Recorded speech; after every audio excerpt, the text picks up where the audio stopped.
हमारे साथ आशीष जुड़ चुके हैं, आज के एक्सपर्ट, आपके सवालों का जवाब देने के लिए। आशीष, बहुत बहुत स्वागत है आपका। और निफ्टी पर आपकी राय जानना चाहेंगे, क्या इस लेवल पर आप फ्रेश खरीदारी की राय देंगे दर्शकों को? वेरी गुड आफ्टरनून पूजा जी। मैं निफ्टी का अगर हम आज ओवरऑल चार्ट देखते हैं तो मैं मानता हूं कि आज एक अलग स्ट्रेटेजी हमें अपनानी चाहिए।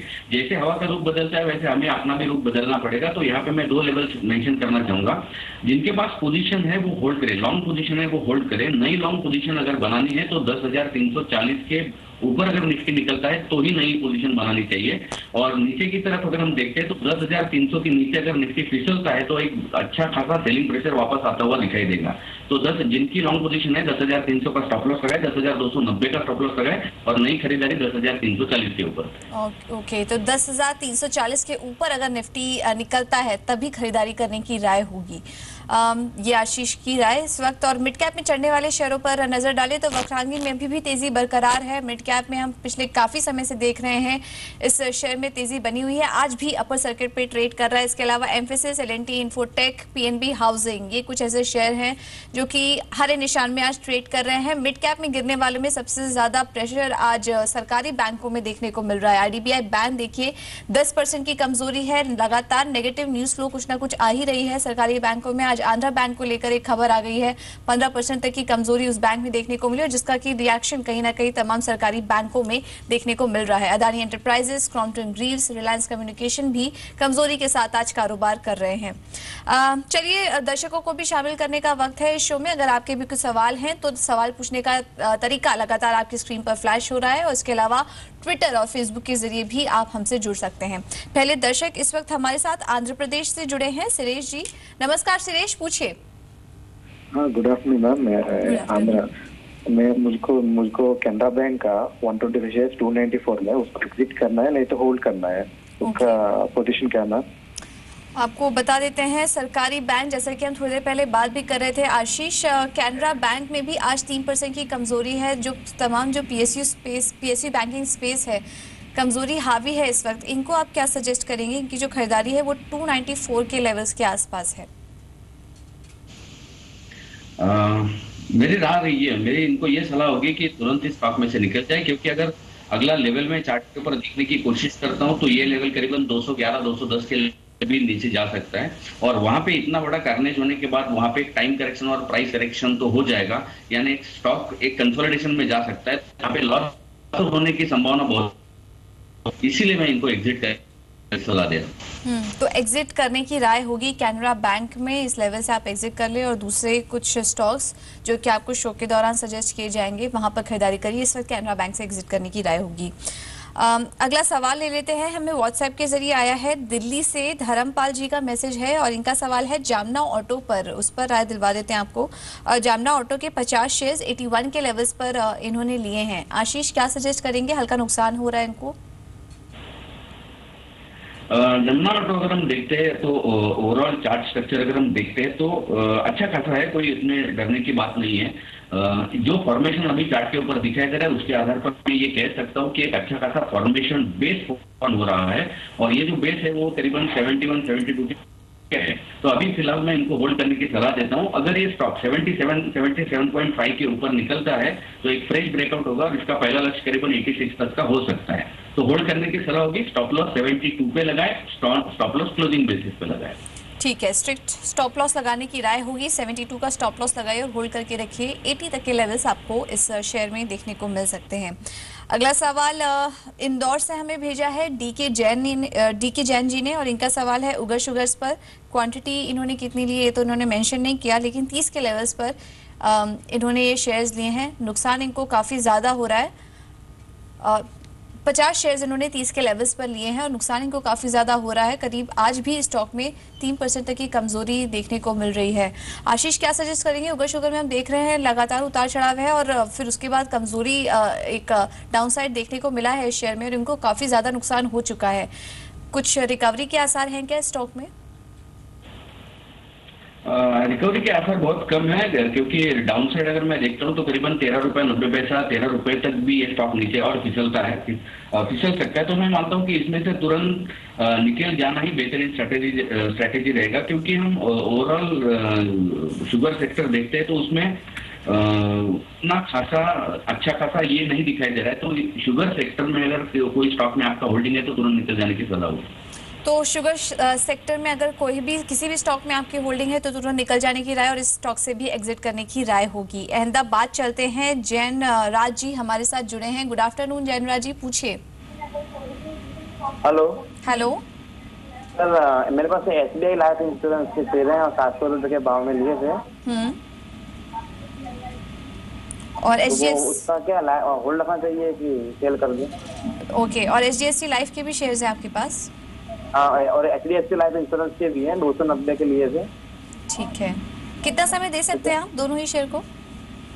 सर कम से कम 1 साल तक कर सकता हूँ। लॉन्ग टर्म के लिए आपने लिया है, ठीक है। दोनों हाँ, ही लाइफ long term। इंश्योरेंस जी, दोनों ही लाइफ इंश्योरेंस शेयर्स आपने खरीद लिए हैं। आशीष क्या सजेस्ट करेंगे? SBI लाइफ और HDFC लाइफ लॉन्ग टर्म के लिए ये दोनों स्टॉक्स कैसे लग रहे हैं आपको? पहले SBI लाइफ के बारे में बात करूंगा। SBI लाइफ का अगर ओवरऑल चार्ट देखते हैं तो एक कंसोलिडेशन में ही ट्रेड कर लिस्टिंग हुआ है। मैं मानता हूं कि यहाँ पे कंसोलिडेशन ही हो रहा है और कंसोलिडेशन का जो बेस है वो है करीबन 650 645। जब तक ये स्टॉक 645 के ऊपर ट्रेड करता हुआ नजर आएगा, इसमें डरने की जरूरत नहीं है। अगला 1 साल का नजरिया है तो डेफिनेटली होल्ड करने की सलाह दूंगा। अगर आज इसको देखते तो करीबन ये 1.5% ऊपर है, 680 ऑड लेवल पे ट्रेड करता हुआ दिखाई दे रहा है। ये स्टॉक में जो मोमेंटम अभी दिखाई दे रहा है वो कंटिन्यू हो सकता है और ये स्टॉक करीबन 600 तक भी जा सकता है, सॉरी 710 तक भी जा सकता है। कंसोलिडेशन जारी रहेगा। 645 का स्टॉप लॉस लगा के होल्ड करो। जैसे ये स्टॉक 720 के ऊपर निकलेगा, फ्रेश ब्रेकआउट हो जाएगा। 770 इसका अगले 1 साल का लक्ष्य रहेगा। दूसरा HDFC लाइफ बेहतरीन चार्ट स्ट्रक्चर है। हालांकि आज पिछले कुछ ट्रेडिंग सेशन में नीचे आया है, फिर भी होल्ड करने की सलाह दूंगा। स्टॉप लॉस क्लोजिंग बेसिस पर लगाना चाहिए 415 रुपए का। और दोनों ही स्टॉक्स में आपको स्टॉप लॉस सजेस्ट किए हैं और उस स्टॉप लॉस के साथ होल्ड करने की राय होगी HDFC स्टैंडर्ड लाइफ में भी और SBI लाइफ में भी। अगले दर्शक दिल्ली से हैं हमारे साथ, अरुण मेहता जी जुड़े हैं। नमस्कार अरुण जी। अरुण जी, आवाज आ रही है आपको? सवाल पूछिए। हाँ, के 5। चलिए, इनसे संपर्क नहीं हो पा रहा है और प्रॉपर कनेक्शन जुड़ नहीं पा रहा है इनसे, लेकिन इनका सवाल है हमारे पास। 5000 शेयर्स इन्होंने लिए हैं, 16.5 के लेवल्स पर नुकसान हो रहा है। आशीष, सुजलॉन में आप इनको कोई स्टॉप लॉस सजेस्ट करेंगे? मुश्किल सवाल है ये बेसिकली, क्योंकि ऑलरेडी बहुत ही ये stock lower top lower bottom बताते हुए नीचे की तरफ चल रहा है। लेकिन अगर इनको एक स्टॉप लॉस लगाना है तो वीकली क्लोजिंग बेसिस पर एक स्टॉप लॉस मैं यहाँ पे रिकमेंड कर सकता हूँ और वो स्टॉप लॉस है करीबन 9 रुपए 80 पैसे का। अगर ये स्टॉक 9 रुपए 80 पैसे के नीचे फिसलता है तो ये स्टॉक सीधा जा सकता है करीबन 6 रुपए तक भी। तो ठीक है, अगर 9 रुपए 80 पैसे का स्टॉप लॉस लगा के होल्ड करें। ऊपर की तरफ अगर मैं देखता हूँ अगर कोई पुल बैक आता है तो ये पुल बैक ज्यादा से ज्यादा मैं मानता हूँ कि 12 रुपए 80 पैसे तक वापस एक पुल बैक हम इस स्टॉक में देख सकते हैं। तो फिलहाल होल्ड करें 9 रुपए 80 पैसे के स्टॉप लॉस के साथ। तो 9 रुपए 80 पैसे के साथ होल्ड करने की राय होगी। थोड़ा रिकवरी यहाँ पर सुजलॉन के शेयर में देखने को मिल सकती है। अगले दर्शक भी हमारे साथ, अहमदाबाद से एक और दर्शक हमारे साथ जुड़े हैं, रमेश जैन जी। रमेश जी, गुड आफ्टरनून, पूछिए क्या जानना चाह रहे हैं आप? मैं प्रकाश इंडस्ट्रीज पे जानना चाहता हूँ मैडम। ओके, हेलो जी जी, सवाल पूछिए। प्रकाश इंडस्ट्रीज नुकसान आपको काफी हो रहा है और कितना समय दे सकते हैं आप? टाइम जितना चाहे मैडम, टाइम की कोई प्रॉब्लम नहीं है। ओके, आशीष, प्रकाश इंडस्ट्रीज इन्होंने 30 शेयर्स 228 के लेवल्स पर ले लिए थे, नुकसान काफी हो चुका है। आपको क्या लग रहा है कब तक इनके लेवल्स देखने को मिलेंगे? अगर इसका चार्ट देखते, प्रकाश इंडस्ट्रीज का चार्ट देखते तो इसने एक लोअर टॉप और एक लोअर बॉटम ऑलरेडी फॉर्म कर चुका है। लेकिन मैं यहाँ पे एक छोटा सा रिस्क लेना चाहूंगा। अगर ओवरऑल चार्ट स्ट्रक्चर देखते तो पिछले 3-4 कैंडलस्टिक अगर मैं देखता हूँ तो इसने एक बेस फॉर्मेशन बना रहा है। अगर ये बेस फॉर्मेशन टूटता है तो ये स्टॉक सीधा नीचे 146 तक भी आ सकता है। तो ये बेस फॉर्मेशन है, इसलिए मैं यहाँ पे होल्ड करने की सलाह देता हूँ। और ये जो स्ट्रिक्ट स्टॉप लॉस है बेस फॉर्मेशन का वो है 168। अगर ये स्टॉक 168 के नीचे क्लोज देता है तो अगले 2 या 3 ट्रेडिंग सेशन में ये 146 आ जाएगा। तो बहुत ही ज्यादा ध्यानपूर्वक स्टॉप लॉस को मॉनिटर करने की जरूरत है। ऊपर की तरफ की बात करते हैं तो 187 एक बहुत ही स्ट्रांग रेजिस्टेंस है। 187 टूटता है तो वापस इनके लेवल्स वापस देखने को मिल जाएंगे। तो ये राय आपको दे दी गई है, स्टॉप लॉस बना के रखिए और आपके लेवल्स आपको जो थोड़ा समय देना पड़ेगा लेकिन आपके लेवल्स आपको देखने को मिलेंगे प्रकाश इंडस्ट्रीज में। चलिए, वक्त साथ जुड़े फोन लाइन के जरिए भोपाल से अनिल पटेल जी। नमस्कार अनिल जी, पूछिए। हेलो मैम, मान एल्युमिनियम के 100 शेयर है मेरे पास। ओके, और तारब्रोस के भी हैं आपके पास? Yes ma'am. दोनों को ये कितना समय मान दे सकते एल्युमिनियम हैं? 131 के रेट पे। तारब्रोस आपने किस लेवल पर लिया था? मैम टारगेट 285 के रेट। ओके ओके, और मान एल्युमिनियम? मैम 131 के रेट पे। 131 के रेट पर आपने मान एल्युमिनियम लिया था। Okay yes ma'am. ओके, चलिए, और कितना समय दे सकते हैं आप अनिल दोनों ही शेयरों को? Long term 1 year around. ठीक है।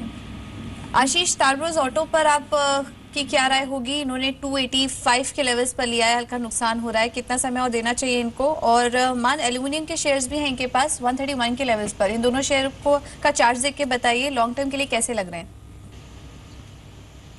ओके, पहला जो है तालब्रोस, उसके ऊपर बात करते हैं। तालब्रोस का अगर चार्ट देखते हैं तो हर करेक्शन के बाद एक अच्छा उछाल इस पर्टिकुलर स्टॉक में आता है।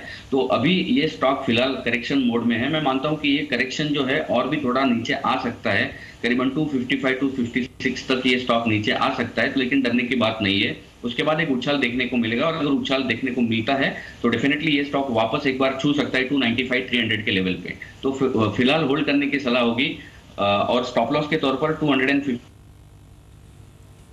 ओके, चलिए उनसे आशीष एक बार आपका रिएक्शन लेना चाहेंगे। तमाम सरकारी बैंक्स जो हैं इस वक्त, आप उनमें क्या राय देंगे? क्योंकि नेगेटिव न्यूज़ का जो इन्फ्लो है वो रुक नहीं रहा है, और पीएनबी को तो देखिए 100 के नीचे आ चुका है। इस वक्त आप क्या सजेस्ट करेंगे? दूर रहने की राय देंगे या कहीं पर कुछ खरीदारी करने की राय देंगे? कोई स्टॉक आपको अच्छा लग रहा है पीएसयू बैंकिंग स्पेस से?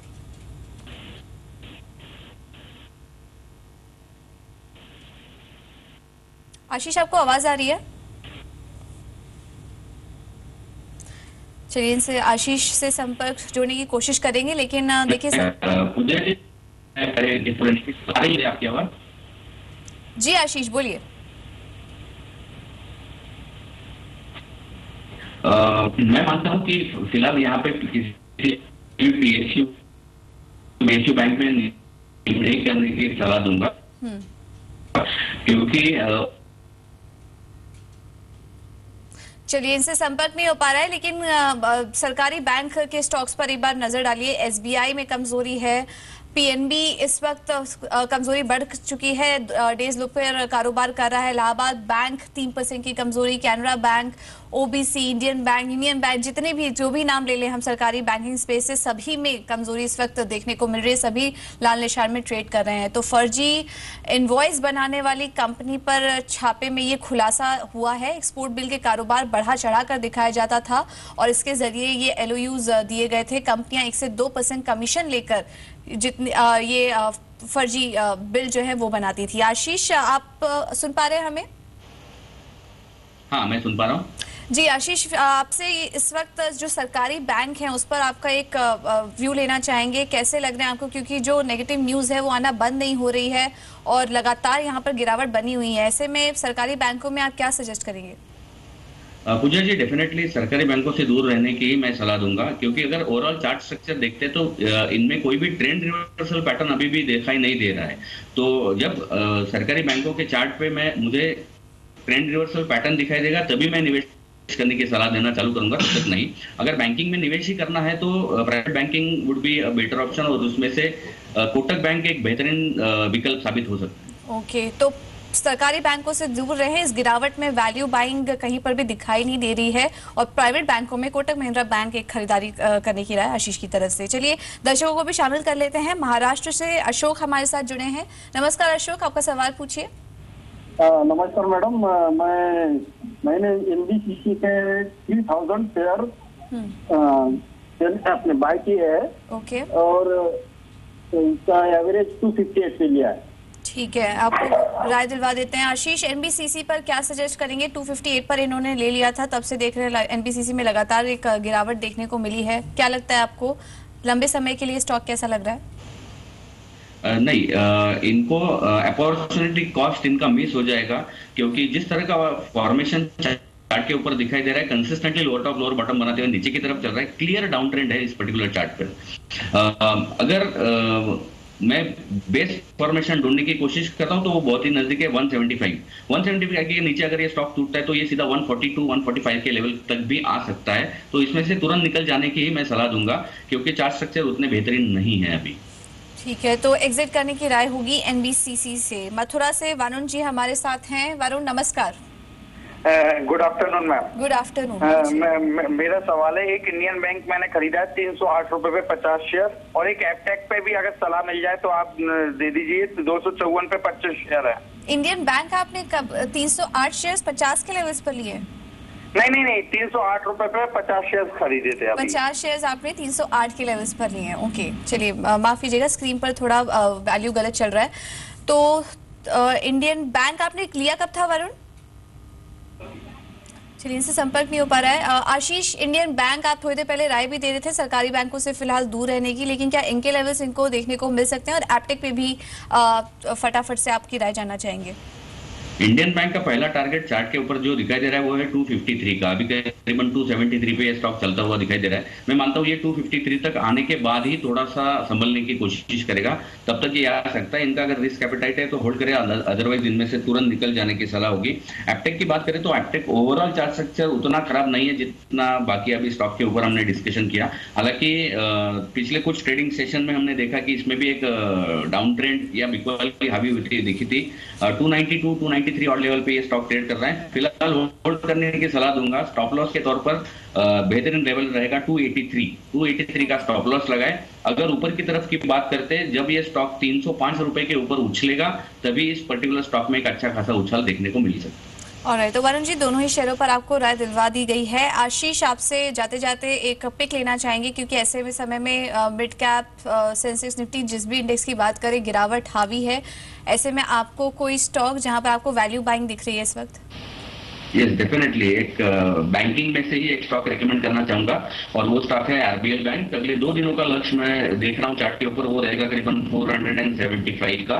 अभी भी खरीदारी कर सकते हैं। 467 और लेवल पे ट्रेड कर रहे हैं। 475 का पहला लक्ष्य इस चार्ट के ऊपर, और स्टॉप लॉस 462 का लगाना चाहिए। ऑलराइट, तो आरबीएल बैंक में खरीदारी करने की राय अगले 2 दिनों में 475 के लेवल्स देखने को मिल सकते हैं। आशीष, बहुत बहुत शुक्रिया इस पिक के लिए और हमारे साथ जुड़ने के लिए और दर्शकों के तमाम सवालों का एड्रेस करने के लिए।